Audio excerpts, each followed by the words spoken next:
mais de 30, mais de 40 anos de estrada. Qual a grande lição da música gaúcha depois dessa trajetória? A lição é que valeu a pena. Valeu a pena. Se nós olharmos esses 45 anos dos Serranos, só somamos amizades, as alegrias foram muitas. Houve, evidentemente, alguns percalços, algumas indecisões, alguns momentos de extrema tristeza, quando perdemos colegas por acidente de trânsito. Mas se somarmos o contexto geral, foram de alegrias, foram de semeadura de cultura gaúcha, de tradicionalismo, de influências, acreditamos, positivas no meio social, não só do nosso estado, mas também em grande parte do Brasil, onde já estivemos atuando. Depois de 30, 40 anos, todo show é igual ou cada história é uma história nova?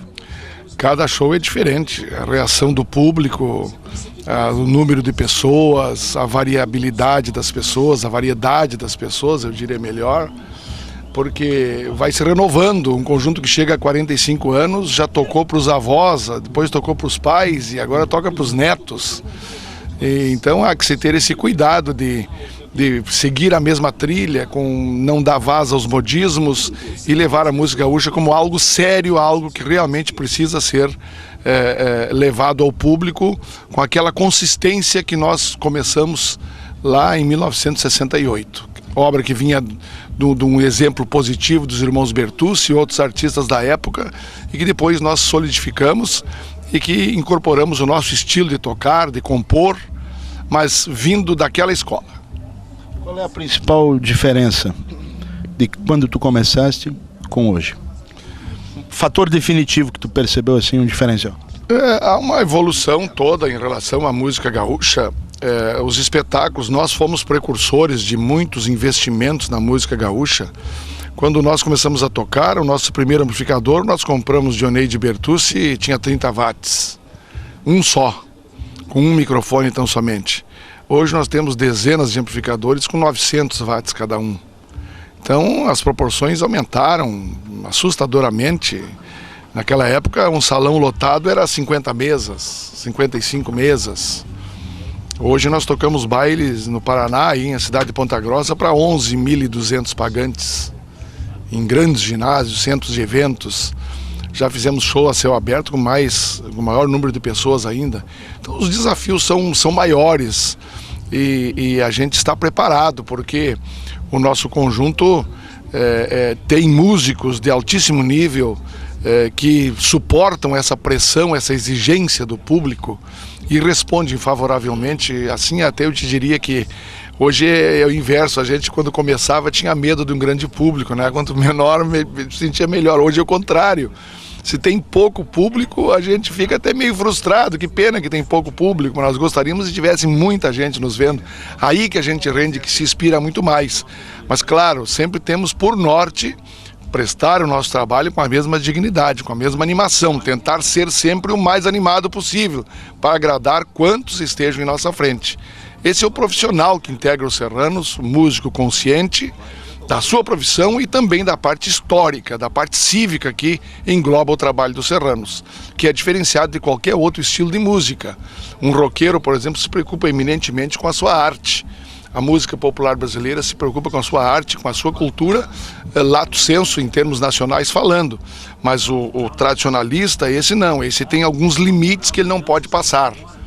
Que ele está cingido aos ritmos do nosso cancioneiro e aos temas que pertinem ao nosso cancioneiro gaúcho e aí nessa pauta que nós temos que atuar. Porque temos toda essa justificativa aqui, que mostrar ao grande público e, como eu disse, influenciar as crianças, os mais jovens, para que sejam tradicionalistas também. Não só sobre o aspecto, Mazarin, da cultura eminentemente, mas da postura social. Importante para nós termos a postura social, que o tradicionalista, em regra, é um homem sério, um homem de respeito, um homem que respeita as crianças, os mais velhos, os negócios, a palavra empenhada, a sinceridade nos seus gestos, a transparência, a honestidade, a fidalguia, a receptividade às pessoas. É uma pessoa livre, que preza pela liberdade, mas que nada vai subir-lhe a cabeça por mais sucesso que ele obtenha na sua profissão. Tem que ser sempre a mesma pessoa, igual a todos. um projeto não realizado que tu pretende fazer nos próximos 5 anos no mundo musical? Nós queremos fazer muitas gravações ainda. O conjunto chega aos 45 anos, estamos aí com 2 moços que integram os Serranos recentemente, o Madruga, Jefferson Braz, lá de Uruguaiana, que é um moço na ordem dos 20 e poucos anos, e tem o nosso William Hengen, que é uma revelação da música gaúcha em termos de acordeão, toca muito, canta muito bem, ambos de ótima relação em termos de grupo, e que vão, juntamente com os demais colegas, com o Daniel Hack, com o Kiko na voz. Também 2 guris, diga-se de passagem. Exatamente, dois guris. 2 meninos começando. Isso aí, o Cândido Mendes na bateria, ainda o Alex Moraes na guitarra, que ao lado do meu irmão e eu formamos o conjunto, mas o que eu quero dizer aos telespectadores e aos ouvintes é de que eles darão sequência a novos projetos de DVD. Nós temos um projeto tramitando agora em Brasília, que buscará a realização do nosso 3º DVD, que será um DVD bem abrangente e atingirá todo o estado, em todas as regiões do estado. É um DVD cultural, musical e cultural, que servirá assim como uma bandeira de difusão do que é o Rio Grande do Sul perante o país e perante o mundo. Esse é o nosso grande sonho, fazer esse trabalho tão abrangente, trazendo tantos aspectos para dentro do DVD, que a pessoa que olhar esse DVD vai conhecer muito do nosso estado. Tudo, obviamente, que é impossível, mas vai conhecer muito do nosso estado. Então, é um projeto que nós vamos nos dedicar de alma e coração, porque vamos falar da nossa terra e o nosso nome está junto com o Rio Grande. Então daí crescerá uma responsabilidade muito expressiva e nós teremos o maior gosto de fazer isso. Vamos nos debruçar sobre isso e o dia que conseguirmos esse DVD, que eu disser assim, estou satisfeito, que os meus colegas disserem, está satisfeito, eu acho que vai ser assim, em termos de gravação, a maior realização que nós já fizemos ou faremos na nossa carreira.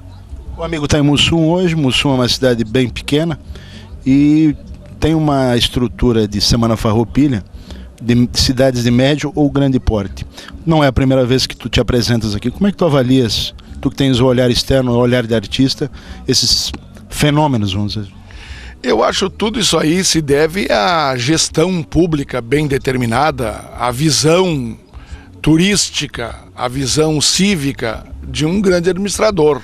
Uma comunidade que pega aparelho, uma comunidade que os colégios participam das atividades artísticas e também culturais e aí começa então a dar resultado, trazem grandes atrações, não só os serranos, mas os outros artistas que vieram e virão aí, sempre se justifica um grande público aqui na praça. E o civismo nessa época, tu sabes muito bem, brota em todos nós e é coisa mais linda de ver.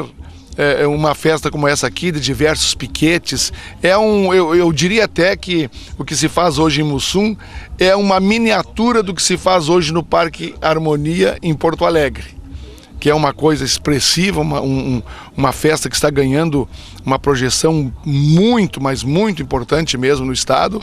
Há até um projeto do vereador Bernardino Vendrúscoli, que o ano que vem ele gostaria que esse acampamento nos moldes que está sendo feito hoje fosse realizado na época da Copa, justamente para atrair os visitantes para o que é a tradição gaúcha vivenciada ali dentro dos piquetes, junto de repente ao tiro de laço, a uma demonstração de domas, tudo aí no Parque da Harmonia. Acho uma ótima ideia e é o que o Rio Grande poderia oferecer assim em termos de tradição mais veementemente e no centro, no coração de Porto Alegre, de livre acesso a quem vier participar da Copa do Mundo. Então eu só cumprimento as autoridades aqui de Mussum, todas elas, e a comunidade, por realmente se debruçarem num projeto tão interessante e tão gaúcho quanto esse. Encerrando, uma pergunta velha e por consequência não respondida ou de difícil avaliação. Belém do Pará foi para a mídia no centro do país, o Nordeste está no centro do país, o Mato Grosso, Goiás está no centro do país, na mídia, e a música do Rio Grande do Sul, com raras exceções, inclusive de vocês, rompe essa barreira. problema é o Brasil, o problema é o músico gaúcho ou nenhum dos dois? É uma pergunta cuja resposta realmente me é difícil de avaliar. Eu tenho uma tese que a mídia do centro do país, falemos claro, São Paulo e Rio, abriu, como tu disseste, algumas exceções. Nós já estivemos em alguns canais de televisão lá, mas ela é muito fechada toda vez que vai alguém cantar um bugio, cantar um vaneirão com a pilcha gaúcha. Chegaram até, em determinado canal de televisão, a propor ao Telmo de Lima Freitas, nosso querido Telmo Freitas, de que ele deveria tirar a pilcha para se apresentar. Na mesma hora ele disse, eu vou embora agora e não me apresento se não for de pilcha. Aí voltaram atrás.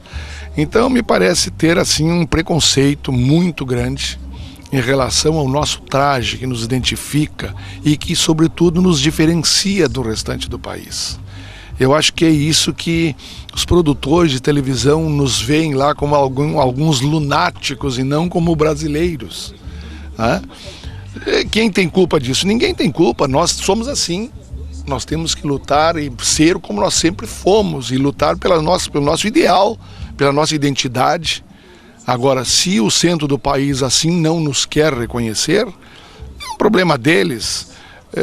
Não é em vão que nós temos aqui no sul do país a melhor qualidade de vida, né? Então, eu tenho a impressão que há um certo ciúmezinho, um certo preconceito em relação aos músicos daqui, porque a nossa música é realmente uma música que empolga. A nossa música é uma música que, se for dada voz a ela, ela toma conta do nosso país. Claro que o idioma da nossa terminologia gauchesca não é de todo acessível a quem ouve as músicas, não entende as letras. Mas e daí? Fica agora a questão, vamos nós mudar para nos adaptarmos lá e perder a nossa identidade, para ganhar, mas talvez ganhar um espaço na mídia ou não se sabe? E vamos abandonar toda a nossa história? Claro que não. Um país continental deve conviver com isso harmonicamente e sonhando um dia quebrar essa barreira e que eles sintam orgulho de ter os gaúchos preservando a sua tradição e sendo brasileiros, evidentemente, e querer mostrar isso para todo o Brasil, como já mostraram a música baiana com todos os seus caracteres e os seus provérbios também, que vem de lá também muita coisa que a gente não entende aqui o verdadeiro sentido. Encerrando mesmo, sou músico, estou querendo seguir carreira e gostaria de me candidatar a integrar os Serranos. Para Edson Dutra, o que é necessário para ser um bom músico, para integrar uma grande banda ou um grande conjunto de baile do Rio Grande do Sul? Como é bom ser entrevistado por uma pessoa culta, uma pessoa que faz perguntas pertinentes. Nós não ensaiamos nada do que estamos falando aqui, 100% no improviso, mas é muito agradável responder essas perguntas. O que seria necessário para ti em primeiro lugar, ser uma pessoa de convívio, de fácil convívio, uma pessoa maleável, uma pessoa de espírito de grupo, uma pessoa que não tenha, como a gente diz, o nariz em pé, que não tenha unhas grandes, que não se ache o centro do mundo. Em primeiro lugar, isso, a humildade. Tradicionalista, como eu já disse ao início, é uma pessoa simples, uma pessoa que não tem máscara, uma pessoa honesta, transparente. Esse é o tradicionalista. Então, tendo esse espírito, é o primeiro passo. Claro, depois vem, a pessoa precisa ser um grande músico, um grande cantor, precisa cantar afinado, se compuser ainda, melhor. E com todos esses atributos e querendo trabalhar, querendo realmente se esforçar, se dedicar, como todos nós nos dedicamos aqui, diuturnamente para os serranos, obviamente que já estaria com o seu nome muito bem inserido aqui quando tivesse uma vaga, viu, Mazari? Buscarei vaga a partir de amanhã. Tchau!